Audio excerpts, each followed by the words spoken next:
Well, welcome back to this important conversation about race and racial reconciliation. You're actually about to jump into the middle of this conversation. We broke it up into 4 parts, and this is part 3. So if you've already watched parts 1 and 2, then you're good, get ready to go. But if you haven't, push pause here, go catch up, and then come back here when you're done with parts 1 and 2. So, okay, Jordan, something you said, it was so powerful. I don't have the privilege to not have to sit down with my parents and have a conversation about being Black. Yeah. So I want to go there for just a second. Some of you guys are parents. All of you guys are kids of parents. Mm-hmm. What, either answer one or both, what are the ways you talk to your kids about this? What are the things you're telling them? You've got kids in college, Ken. Mm-hmm. Like they be sitting right here in the living room on a Wednesday night if they're here, right? Yeah. What are Roll you? Tide, roll right, Tide. roll. Okay. Lord Kennesaw. We ain't holding the candle to Alabama. It's fine. But so, what are you saying to your kids, or what have you said to your kids? And then what did your parents say to you about being Black? My parents didn't have to say anything to me. Well, first of all, I grew up in Harlem, New York City. Okay. And so I knew I was Black my whole life. New York's a little different. Melting pot, that whole deal. So it's not overt, racism. It's just you living on top of one another, living in projects. Kind of things aren't taken care of. But they say we did it. You see how they live? That's that kind of deal. But what I tell my kids, what I've always tell my kids, and I've chose to live in Woodstock, Georgia, Sumter, South Carolina, Brandon, Florida. I've chose to live in where the school district is better. So that I understand education is key. Me and my wife happen to, do okay. But I've told them that, remember, you're Black. Wow. Because a lot of their friends are white. And there's privilege. You cannot do what they do. So you before they're leaving the house, you look your kids in the eyes and say, hey, remember you're Black every single time. Yeah. And it's a fact. I mean, my sons have been pulled over, and my son was pulled over my son used to work here, and my wife and son, my son was driving, just getting his license, just got his license, and my wife was in the passenger seat. And they were pulled over by a white police officer. Where you coming from? All these things. A Black police officer came, saw my wife's shirt and said, y'all good. Wow. Where y'all coming from? Okay, y'all good. So, I mean, I got to tell them that. Yeah. I have to. You have to. Yeah, for me, growing up, and I think a lot of Black families can relate to this, the message we received was you have to work twice as hard to be considered half as good. Yep. Half as good. So it wasn't, oh, my dog ate my homework. No. There was no pass. Yeah. There was no, you show up every single day, sick, tired, exhausted. Both my parents happened to be educators, so that was part of it. Yeah. But also you have to compete where you're already behind the 8 ball. Absolutely. And so that's the message that I received. And for my kids, it's really about cultural pride. Yeah. So I was born in Nigeria. Both my parents are first generation Nigerian immigrants. I came to the States when I was 3 years old. My husband is from Albany, Georgia. He's from the dirty South, okay? So we feel like we have a multicultural household. And for us, it's just very, very important for our kids to know that being Black is beautiful. It's about being resilient. There's a whole concept called post-traumatic growth. Yes. And so there's trauma, but there's growth that comes from that. And still I rise, and still I rise. So for our sons and my bonus daughter, it really is about knowing who you are, knowing your strength, recognizing how amazing you are. So when you leave the home, nobody can tell you otherwise. And we say it just like that. Can't nobody tell you otherwise. Code switching.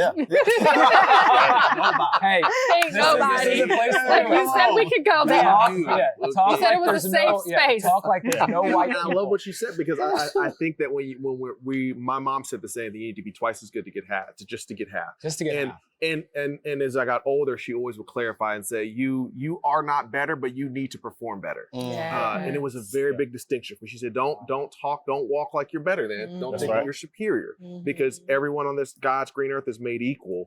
But in this system, you need to perform better, meaning that if you get pulled over, I don't care what everyone else is doing, you need to perform better. You need to make sure, hand on the wheel. Don't do anything else. Don't make any sudden movements. If you're at a job and everyone is saying bad about you, you will take the high road. You will turn the other cheek. If they're cussing at you, don't cuss back. Always perform better, and then you'll get half. And that was that reality. Maybe. And so Right. maybe. And and I think she always prayed for more. And I think that's the beauty of God. And God can give you so much more than you ever could imagine. But I do think it is the realization of you are equal, but in your performance, don't think that that's even graded on an equal scale. You are on a totally different grading scale. That's so good. Yeah, Damn. love that. Yeah. Well, Jordan, you talked about having a conversation with your parents. What are some things they told you growing up? Honestly, Yeah. sadly, we never had those conversations. And so I came to college and realized, oh, I'm Black. Wow. So it was more of learned experience. My parents never had any direct interactions that they can remember. So I think in the back of their mind, they're like, oh, she'll be fine. But now I feel as if I'm carrying the torch for the family. I'm getting, the fire under my feet. And so we never had those conversations. But now that I'm aware, I will probably sadly have to have those conversations with my kids. Wow. Would you have wanted your parents to have that conversation with you? Yes. I just wonder if there's a message in there for, which I hate that it has to be a thing, Right.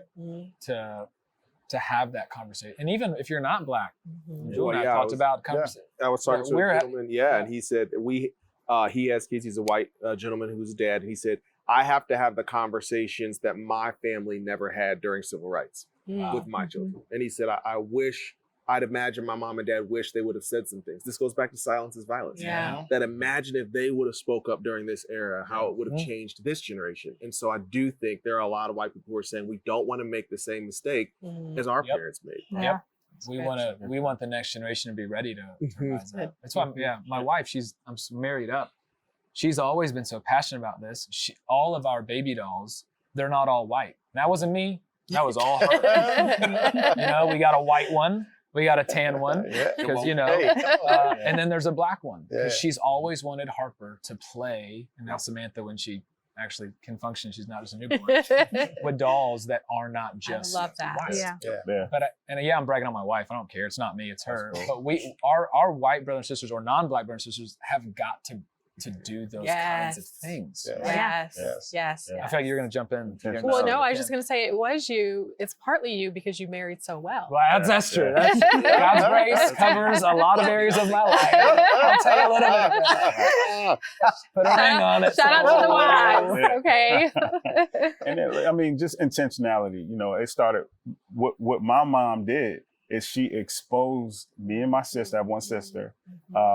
To others early. Yes. And I watched her interaction and it taught me. Yes. Okay. Wow. And that's important. My daughters have watched me and my wife. And so they in turn understand grace, patience, diversity, and inclusion. You can't have one without the other. And just kindness, for people and empathy. And so, you're Black. Yeah. That's how you need to really realize how others see you. How you see you is what we control. Right. Yeah. Is what my wife and I, So work on. Yeah. All right. But just understand that what may be coming on the other side. So behave accordingly. That's so good. I don't want to cut this off. Anything else about parents? Yeah. Parents Well, even raising a daughter who will one day be a Black woman, just thinking about what that means. And what I found in society is it seems that our Black sisters have gotten the short end of the stick quite often. So it's, you get the worst because you're Black, but you also are a woman, so you don't necessarily have the rights that you should have as a woman too. And so having that conversation or thinking about it from the perspective of how do I want to set this 6-year-old girl up to understand the world that's around her, but also to not limit her to that's the only way that it can be. Sure. And so I think a lot of what Ken said is just understanding, and Chinwe said the same thing, understanding the heritage and understand the culture and the richness of your culture and what it means to be a Black woman in America. Like that's a beautiful thing, man.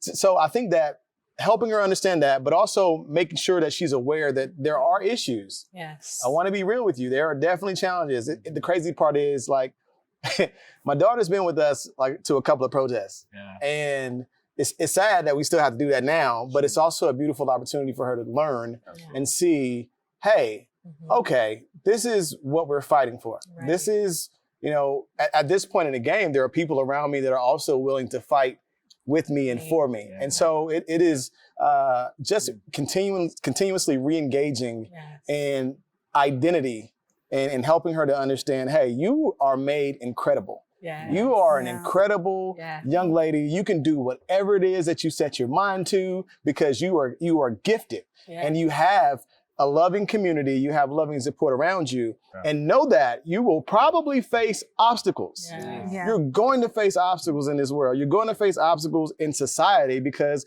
not everybody sees you as spectacularly as you see yourself or as I see you. Right. But when that comes around, this resilience and this discipline that we've instilled in you right now will hopefully help you push forward. Wow. And so that is kind of the conversations that we're forced to have right now with a 6-year-old girl. Yeah. I just love that. May I interject? I was looking up something. You're not allowed to ask me for permission. You- You just talk, okay? You are such an amazing father Thank you. and man. Thank you for Passionately. lifting up women and Black women in particular. Thank you so much. I hear that in almost everything that you say. So as you were talking, I wanted to pull up something that I found. A friend of mine who has her PhD, she's on faculty somewhere in the nation, said on Facebook yesterday, I just learned that only 2% of the 1.5 million faculty currently in higher education are Black women. Wait, 1.2%. 2% of 1.5 million. And then she wrote, humbled and honored to be part of that amazing group. And one of our white friends said, I'm amazed by you, but I'm infuriated by the injustice of the systemic racism. So once again, we've come far, but there's more work to do. Yeah. Yes. Before I leave home every day, my mom would wrap all the culture in Sojourner. She'd always tell us, here's what a Sojourner is. And she put a lot of that Black excellence in there. Yeah. It would always be a call and response. I'd get to the door, she'd hear the deadbolt turn, and she would yell, you're Christian first, and then I'd have to reply, I'm Sojourner second. And that's what she said every morning. You're Christian first, Sojourner second. And I remember I used to thought, this is the dumbest phrase. But as I got older, and still to this day, it's literally my compass for everything. Wow. You're Christian first, Sojourner second. Don't forget who you are, but don't forget whose you are. Ooh, that is so good. I'm co-opting that. I like that. We do the whole armor of God with my kids. Before you leave the house, you put on the whole armor of God. And now we're going to add, and your Williams. Williams second. I love that. And I'm going to step on some toes, I'm sure of it. But what if all non-Black people that were uncomfortable with this conversation had that same, or all Jesus followers that were not Black went on with that same mentality? Okay, this offends me, but I'm a Jesus follower first. Yes. Yeah. And then I'm a whatever, and then I'm white. What if that was the first thing that we put forth, or the first thing that we listened with?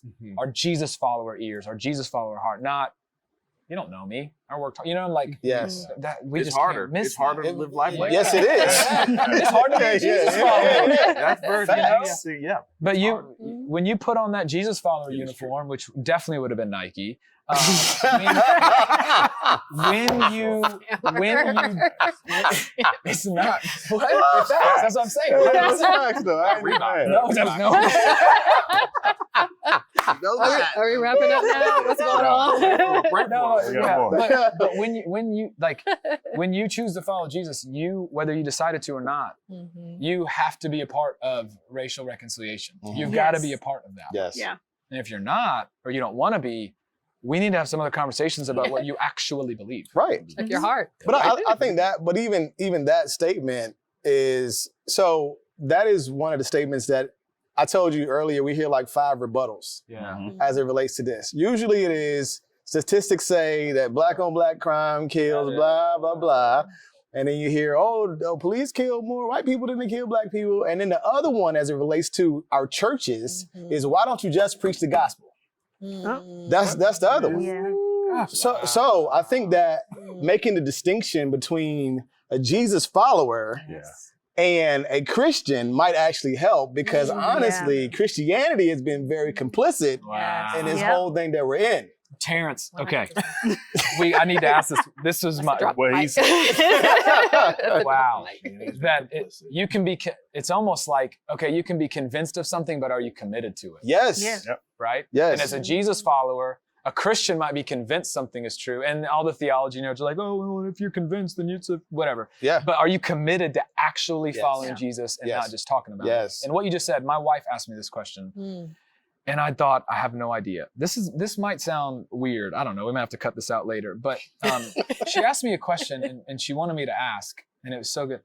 How are Black people, because of how, especially early on, the church got this wrong, how are Black people still Christians? Ooh, That's a good my question. husband asked that That's question. from Julie. And when she said that, I thought, she goes, because the church has done this so wrong. I said, babe, My husband asked that question. so how? Because we're afraid not to be. And what I mean by that is it's what's gotten us this far without Yeah. going crazy. Mm. I'm afraid to not be a believer in the person that saved my soul. The hope. The hope. Yes. The Yeah. hope that you know, Romans 8:28, all things are, Yeah. you know. So that part, that's why people continue to keep on keeping on, because of the hope that's found in Jesus Christ. Wow. Okay. That is truth. Yeah. And there's a whole segment of the nation, there's a whole nother segment of the nation that asks that same question Yeah. and have chosen not to follow Mm-hmm. because it's been about Christianity Right. and not about following Jesus. Yes. And because Christianity has been used as a tool of the oppressor, let's face it, the KKK would hang people and then go to church. Right. We've seen that over and over again. So your wife is brilliant because that comes up over and over again. Like, what are we really following when you follow gospel as opposed to Jesus Christ? Yeah. Or even the church The church. as an institution Yes. Yeah. that in so many ways or very easily depart from the very thing that Jesus came and wanted And to do. as social justice goes up in this generation coming, Yeah. in generation now, you'll see them departing from the church more and more because they're noticing Yes. the disconnect. It's true. So I do think the more and more we have a younger generation focused on doing for others, Yes. they're looking at the church and saying, well, there's they aren't doing, they Yeah. talk a Yeah. good game, but they don't walk it out. Wow. So I do think that's why you're seeing such massive numbers of young people just having a mass exodus right out of the church and just saying, this isn't for us. Happening. We don't Wow. see it actually Yeah. being done. We just Yeah. hear people talking about it. And so Because I this do think- next generation is the most multicultural, they're Absolutely. the most diverse, and they're the Most most accepted. interested Love it. in social justice. And Yeah. social justice has become a political weapon, Yeah. but it Yeah. just means justice. it just means Mm. It's just access, equal access. Yeah. I think So even to think even more through your question Yeah. about why is it that Black people are still Jesus followers. I think in a lot of ways, as a people, historically, we have seen ourselves in the eyes of Jesus, or we've seen ourselves in the role of Jesus, meaning that Jesus was crucified, right? Yeah. And I think there's a book by Dr. James Cone that is called The Cross and the Lynching Tree. Mm. And what it does is it parallels Black people's suffering and lynching with the essentially what was lynching of the day, which was crucifixion. Mhm. And so it speaks to the nature of things not necessarily making sense, Mhm. but they're working. So for example, there is power in the submission. There is power in this whole idea of suffering, where it's like, and so in a lot of ways in the Black churches, the cross is preached a lot more Mhm. because there's an like we identify with that. Yeah. It's like that suffering. Like True. you went through these things. Mhm. God, thank Jesus, thank you for that. If you can go through it, we can get through it too. And because of Yeah. that, because on the third. that's right. Come on. What'd he do? He rose, didn't he? Yeah, there's an emphasis on the scripture of John, in this world there Yeah. would be trouble. Yes. Yeah. He Yeah. promised Yeah. us. That's Yes. a promise of Yes. Jesus. Yeah. We do get that in the Black church. Yes. Man, wow. But and I'm not trying to belittle anything else that anybody else might go through, but in the Black church, that statement rings true in a way that many won't ever experience if Man. you're not Black. That Yes, in this sir. world you will have trouble. Yes, sir. Yes, sir. So Jesus is just that good. Come on, Jesus Jesus. is great. It's his privilege. Right? Yeah, did. Jesus Hey, used Jesus. his privilege. Hey.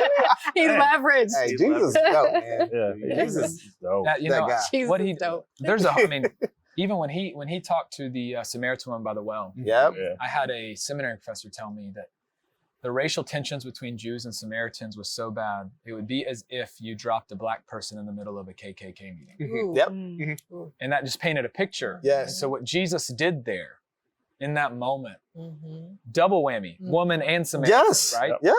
I mean, Absolutely. if Wow. we don't wake up Wow. Wake up. and see what Jesus did Wow. and what he was knowing we were going to have to walk through. Yes. I mean, then we're not looking.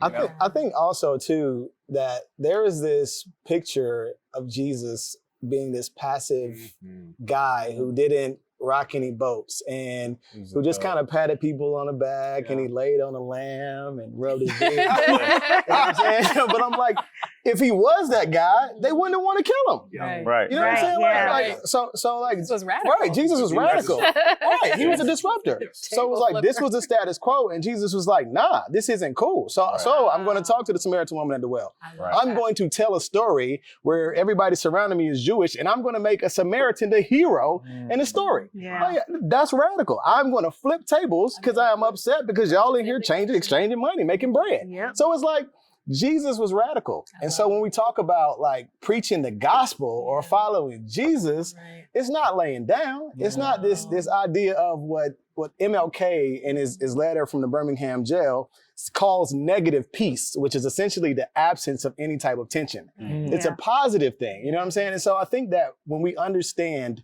who Jesus really was and is, it shakes us and it reframes what it means to be a Jesus follower because you're not passive. You're not just sitting on your hands idly, just waiting for the time to pass. No, you're disrupting stuff. You were speaking out against things that are unjust or unjust. I got to brag on Jordan for a second. When she interned here, Jordan on a number of occasions spoke up and challenged our church on how we can be better in this area. Wow. I was about to Come on, I don't know how many Jordan. conversations I was a Come part on, of with our Jordan. leadership team where it was like, well, Jordan mentioned this. This is what Jordan saw. Yeah. And also Jordan said this. And it was like, Yeah. okay, we need to pay attention and we need to listen. Yes. And it's So this good. younger Yeah. generation that Yes. Jordan is leading the way saying, Yes. we're going to do things differently. Yes. We're going to speak up. Yes. We're going to post. We're going to raise our voice. Come on, Yeah. Even when everybody else is afraid And to. it could be a quiet presentation, Yes. just like Terrence was talking about, but Yeah. it's a quiet inner strength Yeah. that leads to change. Yes. And Yeah. that is amazing. I'm kind of considered quiet too, a little Yeah. bit, not today.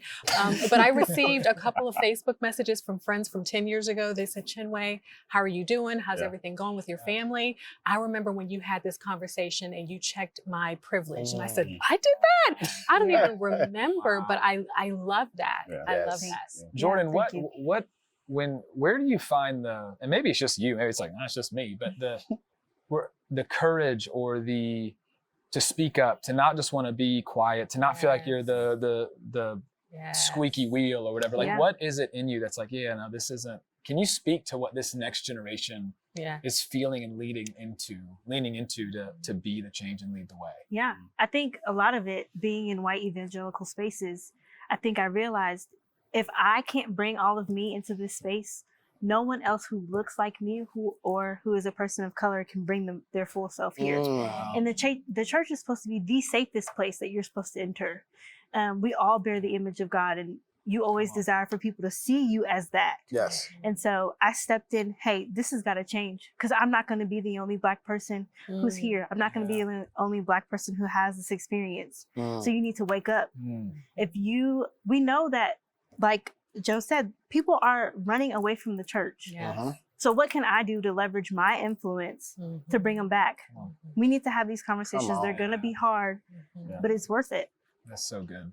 Now, do you feel that responsibility that she feels walking in, like as any employee walking into a company, you feel like I want to make sure that I do the most I can for those that are coming behind me. And it's literally baked into us. Yeah. It's baked into us to have this communal mindset. Whereas somebody might, for others, Yeah. pay it forward. Yep. where somebody might like, oh yeah, I've got ambition. I want to succeed for me. Right. I got to succeed for those coming behind. Right. Those Yep. behind you. That's right. Which is what you guys. That's right. Yes. That's I right. love that.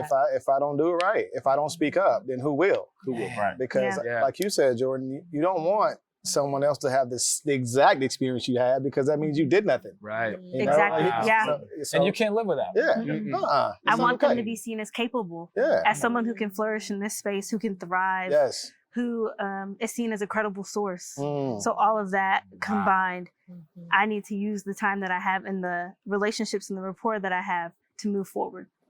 That's so Jordan, good. Real. Wow. that's so I good. want to be like you when I grow Me up. too. Oh, Come on. man. Can you not graduate and just stay around here? I know, for Please? real. Yeah. God, I mean, I'll work it's- for Jordan one day. It's so beautiful, but you guys, it's also a lot of pressure. We Yeah, all absolutely. experience that Yeah, being for sure. in predominantly white Mhm. spaces. I was Yeah. the only Black person, middle school, my entire elementary and middle school. And so it's a lot. So I think, again, it's, this is fantastic, and kudos and God bless you for the work that you have done. And it's incumbent upon leadership Mhm. to do more so she doesn't have to do as much as Yes. she's Wow. doing. Yeah. Yes, And that's absolutely. the And that's okay. why we're having this Wow, conversation. right, yeah. And do you, the pressure, are you seeing we've all heard mental health statistics my for this younger gosh. generation. Yeah. Do you feel like for some of it, maybe some of our Black brothers and sisters in this upcoming generation, that is a part of the anxiety, the depression? Is that part of the 100%. So we know that 1 out of 4 youth suffer from anxiety. 1 out of 5 suffer from some mental health. wow? And I think, Samara, you brought this up in one of your conversations about how this generation, they're experiencing anxiety like people in the 1950s who are in Yes. psych wards. Yeah. Mhm. So it's really uncanny. And so when you overlay race, which again, as we've talked about, is chronic everyday stress that's actually beyond our awareness, it's so subconscious. Of course, that's going to further exacerbate things. So when I talk to my 16-year-old, she will say that every day, similar to you, she didn't experience racism every single day in high school, right? Right. Not like some of us did, or when we were growing up. But she does see the N-word. She sees when people ask questions that are really Black-handed compliments Yeah. or microaggressions. So she experiences it more indirectly. But you've got to know. Everybody has to know that takes a psychological toll, because you're Yes. talking to a generation that's already dealing with so much pressure academically, socially, cultural shifts. So absolutely, race is stressful and can cause trauma. Man, that's so. And if you're not Black, you're not walking through. You might have anxiety, but not because of your skin color, Mm. or walking through stress. So what you said something there. I want to talk about it. Black-handed, which I had just heard that phrase before. Black-handed compliments just a couple days ago. Have you ever gotten and microaggressions? We can talk about. We can maybe define that, right? Same, essentially. Yeah. But have you ever gotten a black-handed compliment? And I want anyone watching this to know what not to say, because it can even be just out of ignorance. Yeah. And ignorance is no longer Yeah. bliss. It's not an excuse. Yeah. But have you ever gotten a black-handed compliment / what exactly is a black-handed compliment? For people like, I've never heard that before. Well, you speak so well. Speak so well. But what I'm not saying is for a Black dude. For a black- and that's it's that. Yeah, that's so the, They'll talk about someone else who doesn't speak well unless, but not you, Joe. I mean, you speak like a white person. and people say that as if it's like a compliment. I'm a Bill Joe. I mean, you are as good as a white person at speaking. That's not a compliment. I mean, Nah. Speak like a Black person. right. I mean, I speak like me. I speak like me. You know? I'm not pretending to be white. Yeah. So one thing you should not say is when you find out that your Black friend is going to an elite college or university, don't ask them if they're on a track or basketball scholarship. Oh God. Yeah. And that still unfortunately happens. Don't make that horrible Did you play assumption. basketball there? Is that what it is? I tell you one. I mean, yeah.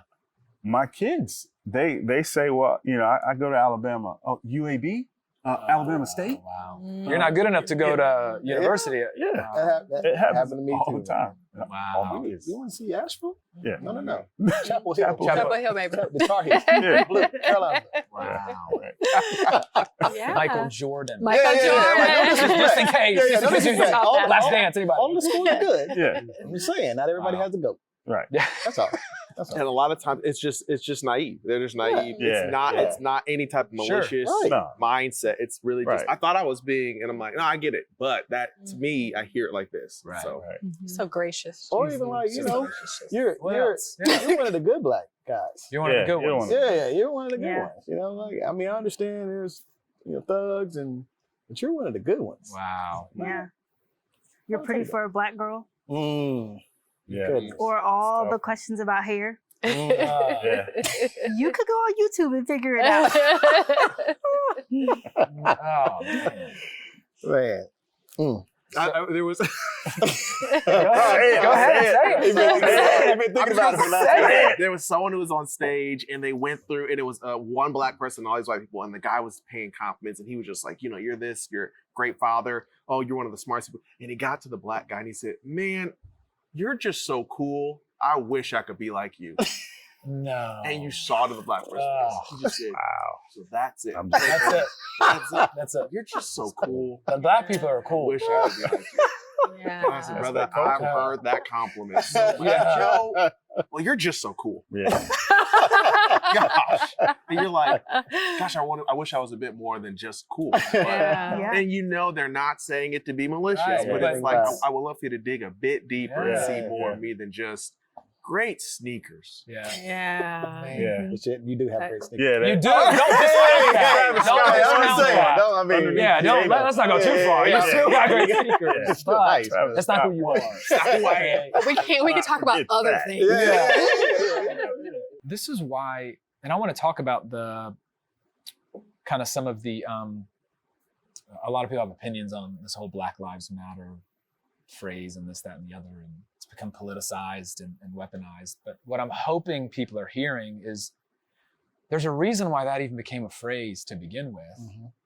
And it's because of so many of the things that you've had to endure, go through, and experience. That you've been led to a place where you questioned whether or not your life mattered. Mhm. Right? I had a friend who very lovingly asked me, hey, does that phrase bother you? Like, do you want him to say Arab lives matter?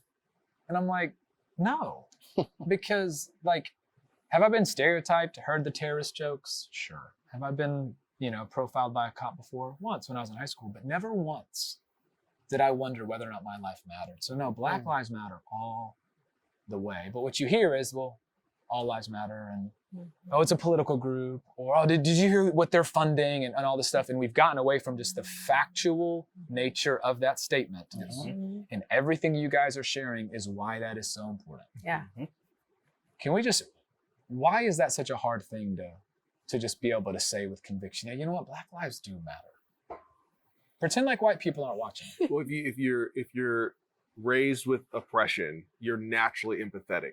So if I was hanging out with you and your friends and you said Arab lives matter, we're all part of this thing called Arab lives matter, I would immediately be like, tell me about this. Yeah. What do I need to do? Because you're like, I get it. I get it. You feel it. And if someone were to say Asian lives matter or Hispanic lives matter or even white lives matter, if I was with a group of people and they say white lives matter and we're in a place in the world where I'm like, tell me about that. And if you guys are being persecuted here, I want to know about that. You just naturally have an empathetic posture towards a statement where you're hearing this might be a sign of discrimination or oppression. And so anytime we hear it, we're sensitive to it. So it doesn't matter what you put in that spot. We're going to say, oh my gosh, tell me about it. It doesn't matter if it's Tigers lives matter. Sure, We're just sure. like, what's happening to the Tigers? Yeah. And we're going to care. How can we help? So when someone feels You did not just say that. You said Carol Baskin. Lord. someone becomes agitated by it, I think we're more perplexed, and we're saying now, why is saying Black Lives Matter agitate you? Right. And I think when people say, well, it means that you don't care about anything, we would never process that. Wow. If you were to say Arab lives matter, I'm never going to say, Arab so lives you don't think my life? It would never cross from. I would literally immediately be like, I need to know more about the story that you're going through. And so I think that's the immediate discrepancy in mentality. So a lack of oppression makes you way more sensitive, or if I could even fragile, or easily offended by that statement. Yeah. Or having oppression garners empathy. Ooh, it's such a I mean, it's not even if you say Arab lives matter, I would say, well, what even made you say that? Sure, yeah. I got that wasn't Did I do anything? Like my bad. Right? I mean, Ken, I feel you're who told you that? Right. Yeah, it's simple. Either Black Lives Matter or they don't. Yep. All lives can't matter unless Black Lives matter. Yep. All right. So we're saying, all lives matter, and it seems like Black lives don't. So can we get to that? That's the conversation. Let's Can we focus talk on that about pie it for a in second? this context. You know, that's the reason why we say Black lives matter, because it seems as though society says they don't. Yeah. All right. So, you know, the history informs that. Yeah. You know, And it takes nothing away from any other Correct. race. at all. Right. At all. Yeah. Not it's, at all. It's just the defensive. We got to check that when that Right. rises up in you. And we've all heard the logic, you know? Yeah. It's like Yeah. no one's walking around saying Breast Cancer Awareness Month. Yeah. What? All cancer matters. Right. We right. fully understand that. Yeah. I was talking to my dad the other day, and he was like, you don't walk into a neighborhood and one house is burning and say, well, send a fire truck to every house. That's right. Yeah. Spread it out a little. Right. Put some Right. water over there. Preventative. The logic of that is just mind-boggling, but that's exactly what it is. Just in case. Preventative. The lawn is dry over Yeah. here, but the house is We burning don't, over want, there. we don't want it to spread. But I mean, but that's as Yeah. crazy as that sound, that's the Yeah. logic. Yeah. Right. Yeah. Yeah. But Joe, you also talked about too but let's also not let it hang us up from moving towards real change as well. Yeah. Right. I think there is Without discounting it. Right. Right. And I think that there is the responsibility in this generation that here now we have to do something. We can't get caught up in the argument anymore. Right. Black Lives Matter. It's just a statement. It's just a political group, and I think we really have a generation at this point that's saying, "Listen, we all agree on this statement, and so what needs to be done Let's about move. it?" Yeah. And so I think that now we're looking at a generation that's beginning to have the conversations needed and say what kind of things need to change, whether that's through legislation or whether that's through household conversations or friendship groups, whatever it needs to Right. be. We need to start moving towards this, and we're not going to just sit here and bicker on first base anymore. And the Right. difference is we're not moving on. We're Right. moving Forward. Yeah. I love it. That's We're not moving on. That's yeah. right. Okay. No, we're moving forward in light of Right. everything that I've got. And I know. Mhm. Strong. Wow. Jordan had a great point as we were talking earlier Yeah. about mattering being the minimum. Yeah. It's the Oh, bare yeah, minimum. yeah. Yeah. Can you talk about that for a minute? Yeah. So, I mean, in every space that you're in, you know, Black Lives Mattering is the bare minimum. Can they thrive where you are? Can they lead? Can they create? Can they be their full self? It's more than just mattering and being considered as a person. Can we do things that you're allowed to do that we usually can't in spaces? Mm. If I want to lead, I get a lot of pushback. Mm. Why is that? Can we unpack that? If I want to be creative, if I have all of these ideas, do I have to shove them down to help you further your mission? Mm. And so I think mattering is the bare minimum. Wow. There's so much more that we're capable of that we usually don't get the opportunity to show. Mm. So good. Wow. Man, it's the good. bare That is minimum. Yeah. Battery ass. So That let's you're not fighting for. That Yeah, you're that fighting you're for. fighting for. Yeah. Bare Yeah. minimum. Yeah. Yeah. So I do think, Man, so let's not even get hung up on the bare minimum. Right. Let's keep adding Yeah. to that Yeah. conversation. Absolutely. Yeah. Yeah, you matter and you can lead and Right. you Yeah. have a voice. You can thrive. Man, Right. you can flourish. Wow, that's good. Hey, thanks again for tuning in and engaging in this important conversation. We actually broke this conversation up into 4 parts. You just watched part 3, and you can be on the lookout for the final part of this conversation later this week.